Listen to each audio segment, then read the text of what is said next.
I'm running along, I have a rate, right? Yes. A certain speed that I'm traveling at. Okay? Yeah. Frigid. Amen, brother. Now pretend that I'm on a treadmill, and I'm running on a treadmill. Do I have a rate?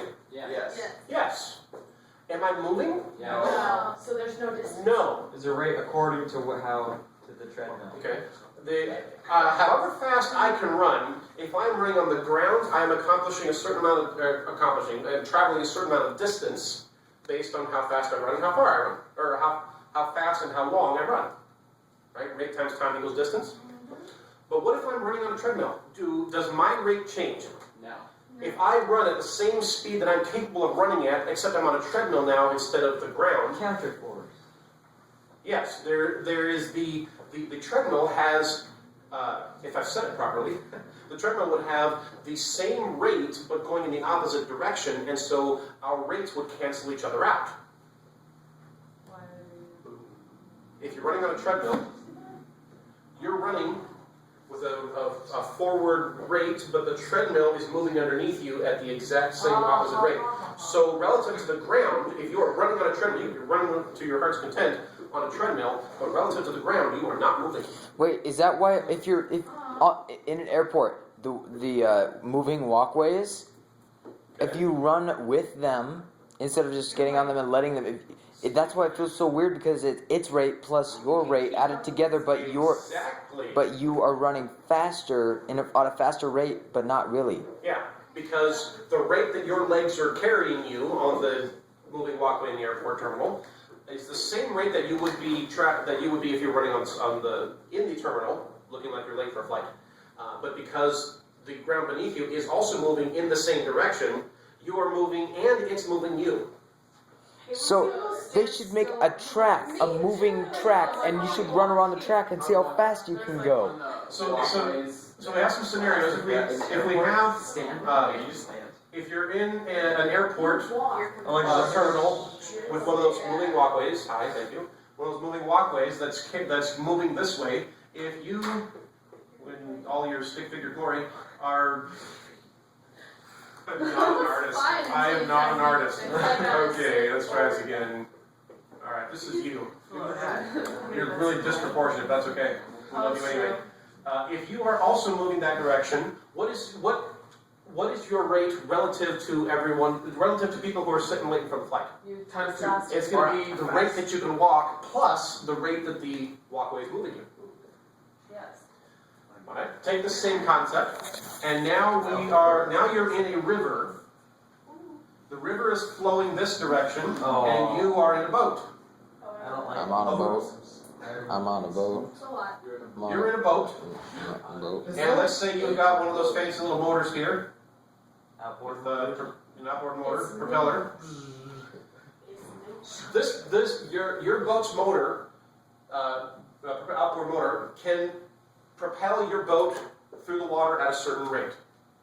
But if you are in a river where the current is also carrying you along, then your distance relative to the shore is going to be your rate relative to the shore is however fast the boat can carry you along, plus however fast the river is flowing. That makes sense. And the same thing happens if you're in a plane. If there's a wind, I'm not sure how to draw a A wind. stick plane. Yeah, it's a stick plane. It's one of the latest models. It's very aerodynamic. Beautiful. Lightweight too. I'll draw the wind. Airplane that drew right behind. If you're flying, if you're either flying a plane or sitting in a plane that the pilot is flying in this direction, yeah. When was the last time you ever got on a plane? Really? Okay. So if the plane is flying this direction, if the wind is, I believe that, if the wind is also blowing in the same direction, then the speed relative to the ground is going to be however fast the plane's engines are taking you, plus the speed of the wind. And you stall.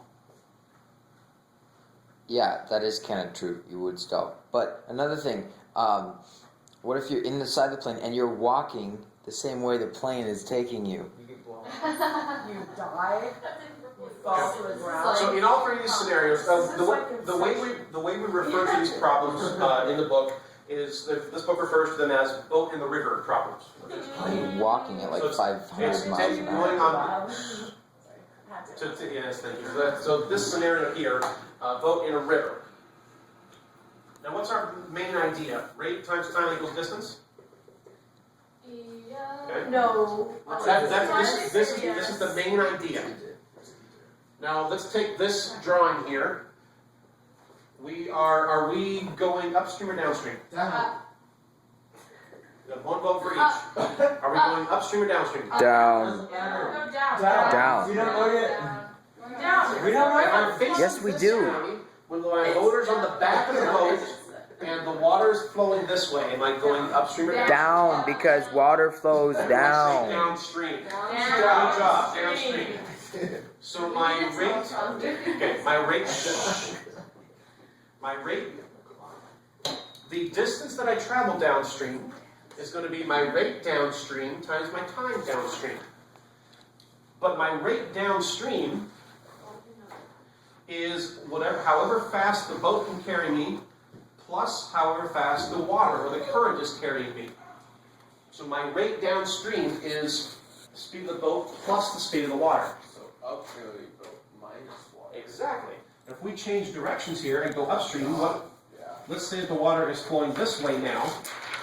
Our boat has to carry us. So it's going the wrong way. Has to carry us, move us a certain speed just to break even relative to the shore.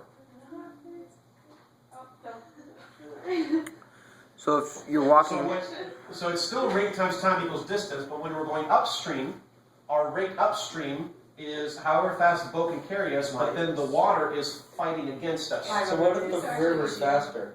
What's that? So What if negative. the river's faster? Then, Negative distance? then you have a negative rate, which means you're traveling backwards when you end up with a negative distance. Is that possible? In the real world, yes, they're not going to do that to you in the book. Or will they? No, they won't. Which means that if you get a negative on one of these problems, then you should check your work. this So here's what you need to have on your formula sheet. Right here. Like the And make sure, you know that which is which. Make sure you know which is which. And that's why, notice that I had the subscript to these, your time downstream and your distance downstream, because your rate downstream is different from your rate upstream. Your rate downstream is boat plus water. If you're going upstream, your distance upstream equals your time upstream times your rate upstream, which is your boat minus the water. Is that it? That's the concept. We do one example problem. Yeah. You heard brown, you know it. I heard ground first. You gotta be kidding. No, continue. I heard ground first. duct tape and gag and then duct tape his mouth shut so that he can't say brown. And this is Oh, brown's starting to hang out. Okay, 36.4. Excuse me. Thank you. One day, somebody found that an airplane could fly 5 times the speed of the wind. By the way, one thing that is helpful is to write down your equations right from the get-go, or just set up your equations right from the get-go. Downstream and downwind are the same concept. So let's say we got down. Now in this case, this is a plane in the air, so it's downwind instead of downstream. But the idea is the same. Upwind. So we're going to have two equations. Our downwind is going to be the speed of the airplane plus the speed of the wind times the time equals distance. And this one's going to be minus. Alright, so somebody found her plane could fly at 5 times the speed of the wind. That's telling us that the rate of the plane is 5 times the speed of the wind. So I'm going to go ahead and plug that in. Rate of the plane is 5 times the speed of the wind. We don't know what the speed of the wind is, so we'll just leave that as W. She flew 396 miles downwind, so her distance downwind, 396 miles. And distance upwind is 132 miles. Students go to table, and any students that are teaching the math a little bit. Okay, doesn't affect you guys. Alright, so she flew downwind in a half hour more than it took to fly upwind. What's my relationship between the times? They're plus. It was 3:30 and 6.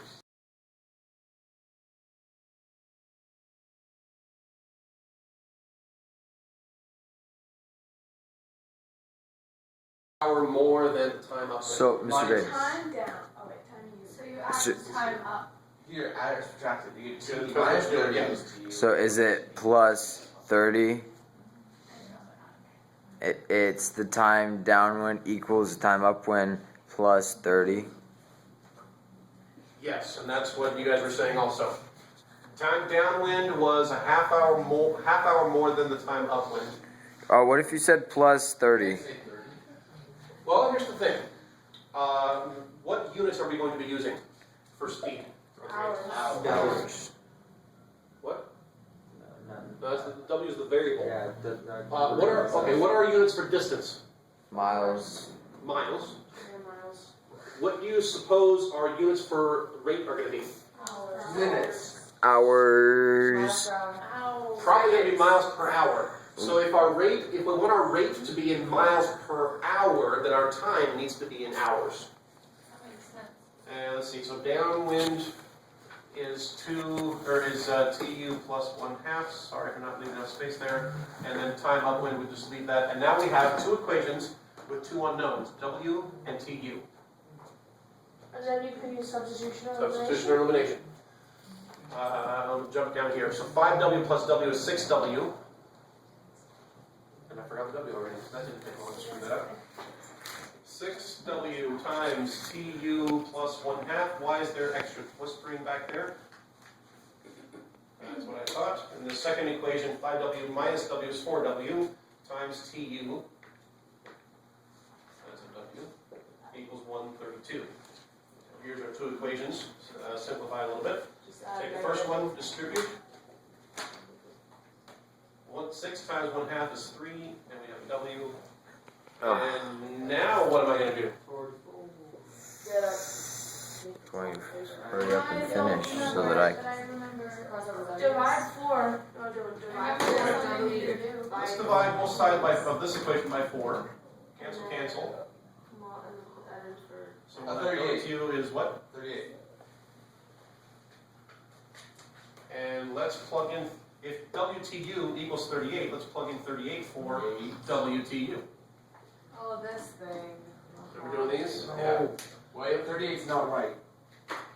I messed up. 218. Next is up. 218. Yeah. What's it supposed to be? It's supposed to be 30, 43? 30. No, because Yeah. 40. No, 40 is 33. 16. 33?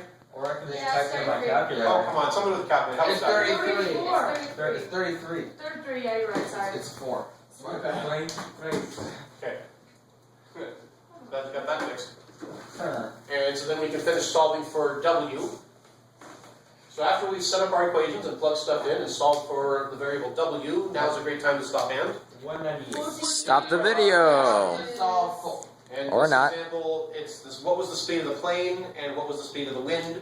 So we have the wind, then we just need to find the speed of the plane. The wind. By using The 66. wind. The And since it's a wind. word problem with units, don't forget the units. That's going to be in miles per hour. And that is the last bit of lesson 36. Encore. No. No. Cut.